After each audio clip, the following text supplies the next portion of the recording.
What's up, guys? Happy Wednesday. Welcome back to another episode, AKP Sports Talk. That's Ari.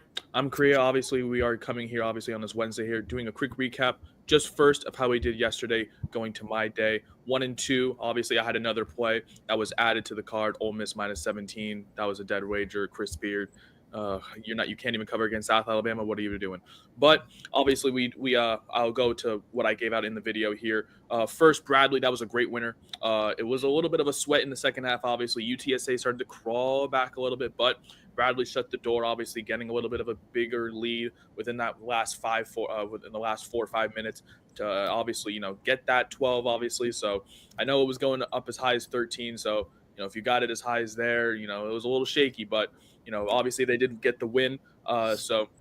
And they obviously got the cover as well. I was just backing them at home in a bounce back spot. They put up 85 points. Like I said, their offense, 3 out of 5 guys aren't going to foul out every time, every game. And that's the reason why they were out of that game at Washington State. They come back home and they just absolutely, pretty much cruised. First half, they were up by 18. They got a big lead in the first half. Their offense was really quick and had 48 points. Obviously, slowed down in the second half. They probably just, took their foot off the gas pedal. So, we'll still take that there. That was a great winner there. Tough loss on the Duke Kentucky over though. I was kind of hoping for overtime. We were kind of close there. Obviously, first half we were looking pretty decent. Second half, obviously, kind of how the Pacific Hawaii game was, just a little bit slower. Maybe it's just a sign that we'll maybe target first half overs now potentially. In some of these bigger games where they have higher totals, or what I like here. Obviously, Duke Kentucky. We had pretty much obviously game of the night here. Kentucky. Made that interesting in the second half, obviously coming back, mostly with their defense, which is what I did not expect because, Kentucky after last year, they weren't really known for their defense.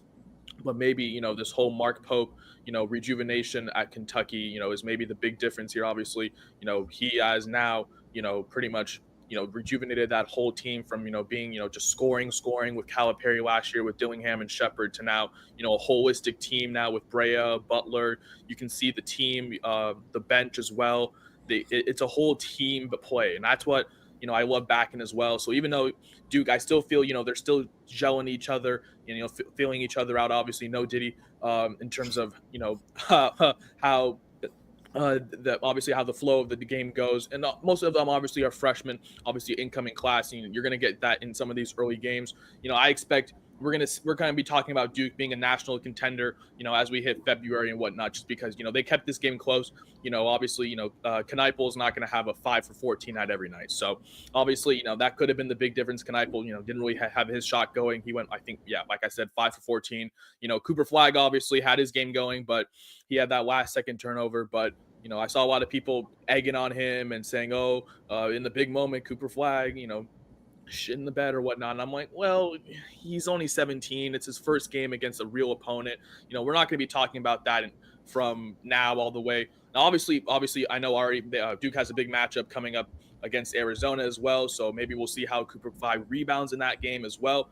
But, obviously it was a great game nonetheless. If you did get to watch it, very back and forth. There wasn't any team really getting a big lead. I saw Duke getting as high as maybe like 9, but obviously Kentucky made that a game. So in the end, obviously, I was just backing, a good game, and we definitely got a good game. Obviously, Duke getting Kentucky getting the close win. Obviously, just missing the over though. But I saw that. I like I said yesterday, it wasn't my favorite, in terms of the bets, just because I kind of knew that was a little high, and we were, we got to have both teams score 80, which is a little high for college basketball. But to see how close we were, I'm not going to beat myself too much over it. So 1 and 2 day for me. But like I said, we're still in the first week of college basketball. So now in the second week, we're not going to be talking about these results now and from now and all the way until February. So, 1 and 2 day, I'll gladly take it though. Ari, I know we had an amazing day in the NBA Cup yesterday. How'd you do though? Yeah, the Knicks won and covered. Unfortunately, I did play the Nova Knicks parlay. Nova couldn't come through. That was rough. This is going to be for now. Oh, sorry, Ari.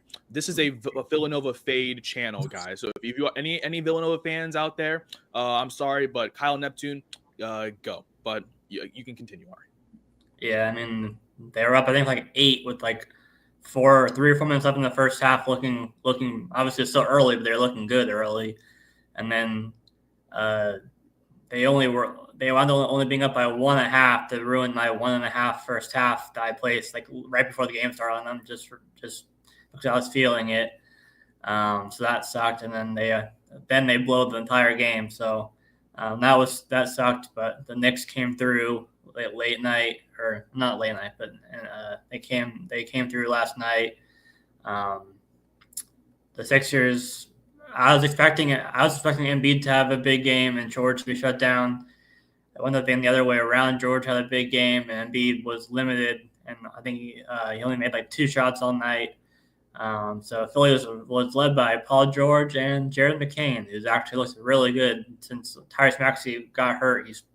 I think he scored 18 plus in 3 straight games and 20 plus in 2 straight games. So cool to see him taking advantage of that opportunity. But like I was saying, they're reliant on 2 players. Knicks have 4 or 5 players. 6 players scored in double figures. Josh Hart had a triple-double. Cat had a double-double. Anunoby had 24 points. The top to bottom was just deeper than the Sixers in terms of overall producers and playmakers for the Knicks, as expected.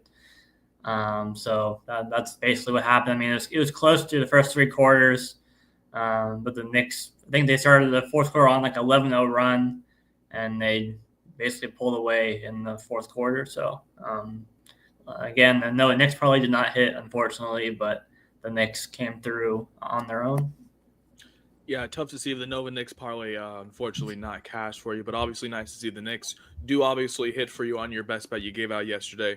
Obviously you mentioned Joel Embiid pretty much limited, obviously coming off of the 3-game suspension, and, there was some injuries, questions here and there, but apparently he's going to try and play in tonight's game. So, who knows what will happen there, but obviously it was just all of the Knicks. Obviously you mentioned, they have more scorers, more dependable guys out there in the court than the Sixers right now, obviously, even though, McCain had himself a great day, obviously, shout out to him.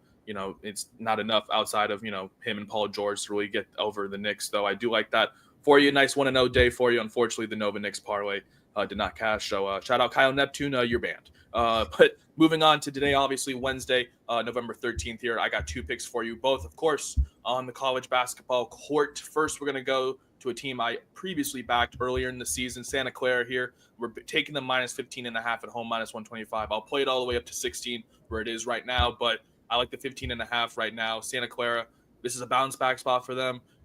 Obviously you see the record 1-1 and you see the stats, they've allowed, as many points as they've given up, but you got to look at who they face, right? Santa Clara, they played 2 really tough opponents, obviously a good Arizona State team who obviously tested Gonzaga this past Sunday on the road. They were pretty much in a duel with them, obviously got the loss on the road against Arizona State, and obviously had that neutral court site game against St. Louis, obviously, where they got the win, but, maybe it was a little bit, people can say it was a little bit of luck because Avila was, out for the last like 4 minutes of the game. So whatever that, you can't really say too much. Obviously, win's a win there, but obviously this is their first home game. So this is the more thing I'm backing here. Their first home game of the season. They come play North Dakota State at home. I'm just kind of backing this team in their first home game here, obviously off of a bounce back here. Like I said, Santa Clara lost their last game on the road.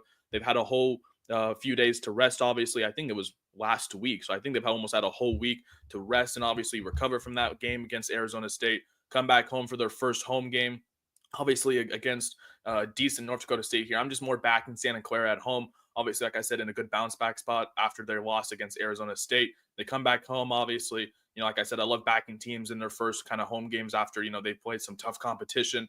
And obviously they got a win out there. And, you can even say, some people would say Santa Clara should be 2-0 right now. But obviously I like them in this spot either way. So I'm taking Santa Clara here, minus 15.5 here, minus 125 tonight. And obviously going to another over here, but this is one of my sneaky favorite overs of the day. Wyoming and Texas Tech. I'm taking that over 144.5, minus 125. Right now it's at 145 and a half. I'll take it all the way up to 145. I don't know about 145 and a half, but I'm just a little scared because of Wyoming going on the road here. Obviously, they haven't really been tested. They've played 2 home games, and, it's kind of hard, to back these teams who go on the road when they don't really when they play 2 Mickey Mouse home teams, 2 Mickey Mouse teams at home, and now they got to go play a real team on the road. But I really do like the way this Wyoming team loves to pass the ball. They got plenty of scores. He's like Asa Ogbim, I think his name is, for Wyoming. This guy's a bucket. He's averaging 25, obviously. But on the other side for Texas Tech, they got my favorite transfer, one of my favorite transfers, JT Toppin. They got him from New Mexico. That is a bucket.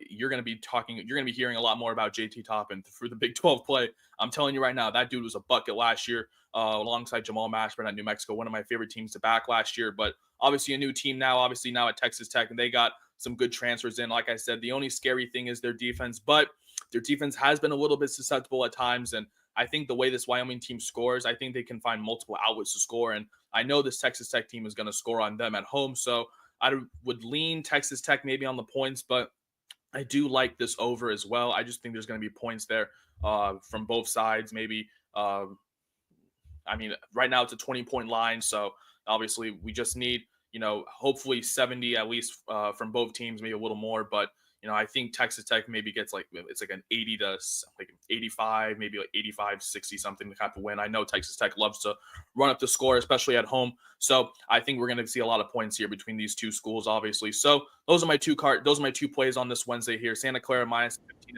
and a bounce back spot at home. And then Wyoming and Texas Tech, my sneaky over of the day. Obviously, two teams that would love to score. Wyoming's first road trip is a little scary, but I do like them to score against Texas Tech, who has a little bit of a susceptible defense, especially against guard play. And we know, like I said, all game for Wyoming can average 25, especially when he drives into the lane. So I do like that over 144.5. So those are my two plays today. Ari, what have you cooked up for this Wednesday? Yeah, usual one play in the NBA. Going to the Pacers, taking on the Magic.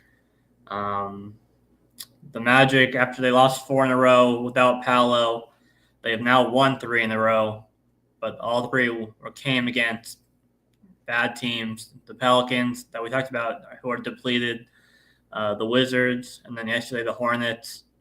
The Pacers beat them. The Pacers beat Orlando without Paolo.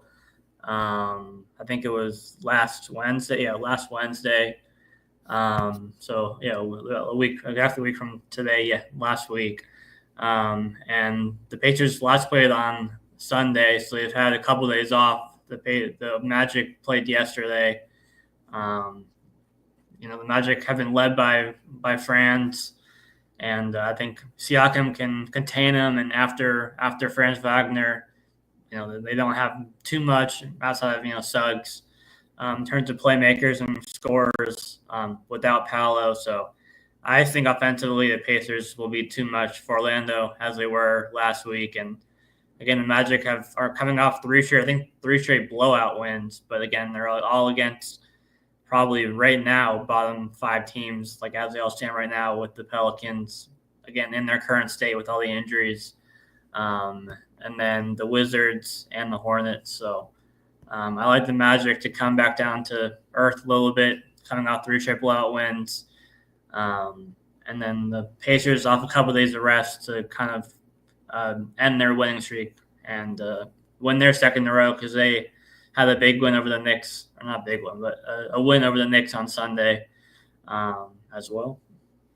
I do love that play for you. Obviously, I went back in a rest narrative. Obviously, you mentioned the Pacers been on a little bit more rest than the Magic right now. Obviously, Magic coming on a back-to-back, obviously, after blowing out, was it the Wizards yesterday, I believe. Absolute Hornets yesterday. Oh, Hornets. Yeah, excuse me. Yeah, that's what it was. Yeah. And obviously you mentioned the thing about the Magic right now, obviously no Paolo. I think that's going to catch up with them eventually. And I think this is the game it does catch up, where you have the Pacers, who obviously have so many different scorers on whether it's Halliburton or Siakam or whatnot. And obviously that's a great duo right there. So I do like backing the Pacers here. More rest, obviously, for them. And, Franz Wagner, he's doing his job, but he's going against, some of the best scorers right now in the NBA. Obviously, Pacers, one of the better offensive teams in the league from last year coming into this year. So I do like the Pacers here. Obviously, coming off the rest here, just one play from you, obviously, in the NBA. My 2 plays on the college basketball court with Santa Clara minus 15.5 and the Wyoming Texas Tech over 144.5. You can find both of these plays and Ari's play, of course, on our Twitter below, AKP Sports Talk. We'll have our full card and video post momentarily. Unfortunately, guys, I know some of you guys are Maction fans. If you really look at these lines today, Ari, I've seen a 30.5 point favorite in Miami, Ohio. I'm seeing Ohio being 11. They went from 7 to 11. we're not even touching any of these games. But the thing about MACtion, one of these teams that's a massive underdog is going to make it scary and win. I just don't know who it is. We don't want to touch that. So tomorrow, right, we got some more NFL, obviously. Thursday Night Football, obviously. I'd say the game of the week, obviously, for the NFC East title. Right now, Commanders, Eagles, we're going to have our best bets for that game. Of course, more NBA, more college basketball tomorrow. So that's going to do for this episode. That's Ari. I'm Korea. We'll be back tomorrow. Peace out, guys.